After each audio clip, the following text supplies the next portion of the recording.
Operation सिंदूर में अब तक की सबसे बड़ी तस्दीक इंडिया के chief of defence staff general Anil Chauhan ने खुद कर दी है। ब्लूमबर्ग टीवी को दिए गए एक्सक्लूसिव इंटरव्यू में जनरल चौहान ने पहली बार इस बात का इकरार किया है कि ऑपरेशन सिंदूर के दौरान इंडियन एयरफोर्स के कुछ फाइटर जेट्स डाउन हुए हैं, लेकिन उन्होंने पाकिस्तान के इस दावे को भी मुकम्मल तौर पर गलत करार दिया।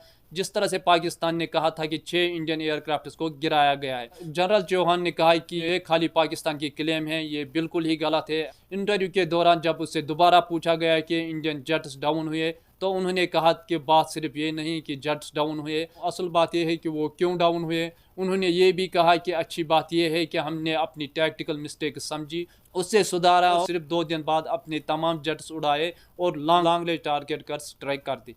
रिटर्स के दिए गए इंटरव्यू में भी जनरल चौहान ने इस बात की तस्दीक की कि 7 मई के ऑपरेशन की शुरुआती मरहले में कुछ लॉसेस हुई है, लेकिन उनका कहना है कि नंबर्स इंपॉर्टेंट नहीं है, जो चीज़ इंपॉर्टेंट है वो ये है कि लॉसेस क्यों हुई और हमने उसके बाद क्या किया। उन्होंने बताया कि इंडियन एयरफोर्स ने 7, 8 और 10 मई को अपना ऑपरेशन को कंटिन्यू किया। 10 मई को तो बहुत बड़े पैमाने पर पाकिस्तान की एयर बेस को स्ट्राइक किया है। एयर डिफेंस सिस्टम को बाईपास करते हुए इंडियन एयरफोर्स ने प्रिसाइज स्ट्राइक की और हर तरह की एयरक्राफ्ट और हर तरह की ऑर्डिनेंस का इस्तेमाल किया।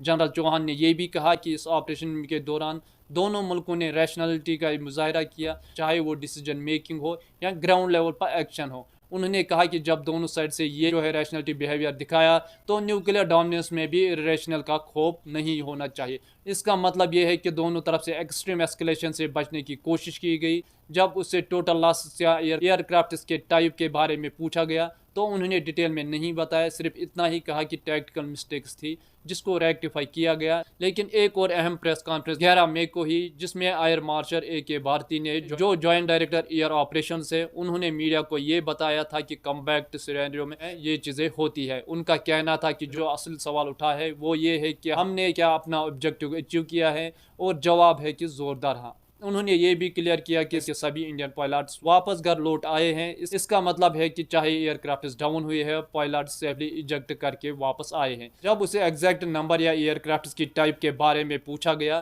तो उन्होंने कहा था कि अभी ये कहना सही नहीं होगा, क्योंकि हम अभी भी कम्बैट सिचुएशन में हैं और अगर ये डिटेल शेयर की जाएगी तो दुश्मन को फ़ायदा होगा। इसी प्रेस कॉन्फ्रेंस में जब उससे पूछा गया कि क्या इंडिया ने भी पाकिस्तान के एयरक्राफ्ट को गिराया है, तो उनका जवाब था कि पाकिस्तान प्लेन्स को हमारे बॉर्डर में घुसने ही नहीं दिया गया, और डेफिनेटली उनके कुछ एयरक्राफ्ट डाउन किए गए हैं, मतलब दोनों तरफ से एयरक्राफ्ट गिराए गए हैं।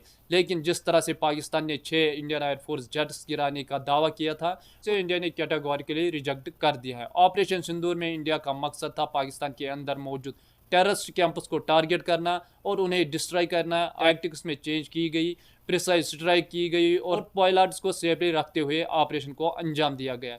ये भी बताया गया कि इंडियन एयरफोर्स ने हर किस्म के एयरक्राफ्ट का और मिसाइल्स का इस्तेमाल किया, जिनमें सुकाई, मिराज और राफेल जैसे एडवांस जेट्स शामिल थे, और डीप पेनिट्रेशन स्ट्राइक के जरिए पाकिस्तान की एयर डिफेंस को न्यूट्रल किया गया। ऑपरेशन सिंदूर अब सिर्फ एक मिलिट्री कैंपेन ही नहीं, बल्कि एक स्ट्रेटजिक लेसन बन गया है, जहां टैक्टिकल मिस्टेक्स को आइडेंटिफाई करना, उन्हें ठीक करना और फिर से ज़्यादा फोर्स के साथ वापस आके दिखाता है कि इंडियन एयरफोर्स किस लेवल की प्रोफेशनलिज्म और प्रिपेयर्डनेस दिखाती है। पाकिस्तान का प्रोपेगेंडा जहां एक तरफ एयरक्राफ्ट डाउन करने का दावा करती है, वो इंडिया ने उसे टैक्टिकल सेटबैक मानकर उसे सुधारा और फिर से रिटेलिएट किया विद ग्रेटर इम्पैक्ट के साथ। जनरल चौहान और एयर मार्शल भारती दोनों ने ये क्लियर कर दिया है कि ग्राउंड रियलिटी कुछ और है, और ये जो मीडिया पर नैरेटिव और प्रोपेगेंडा होता है, उससे अलग ही कहानी चल रही होती है। ये था ऑपरेशन सिंदूर के असली ग्राउंड से आने वाली सबसे बड़ा अपडेट, जिसमें पहली बार इंडियन डिफेंस लीडरशिप ने खुले तौर पर एडमिट किया है कि हाँ लॉसेस हुई है, लेकिन पाकिस्तान के एग्जैजरेट क्लेम को रिजेक्ट भी कर दिया गया है। कांग्रेस ने भी इसके बाद फौरन हुकूमत से डिमांड की कि वो साफ तौर पर देश को बताए कि 4 दिनों के कन्फ्लिक्ट में असल में कितना नुकसान हुआ और क्या वाकई में इंडिया एयरक्राफ्ट गिराए गए। कांग्रेस के जनरल सेक्रेटरी जयराम रमेश ने भी ये याद दिलाई कि 1999 में कारगिल वार के बाद तुरंत वाजपेयी सरकार ने कारगिल रिव्यू कमेटी बनाई थी, और उसकी रिपोर्ट जो है 5 महीने बाद पार्लियामेंट में रख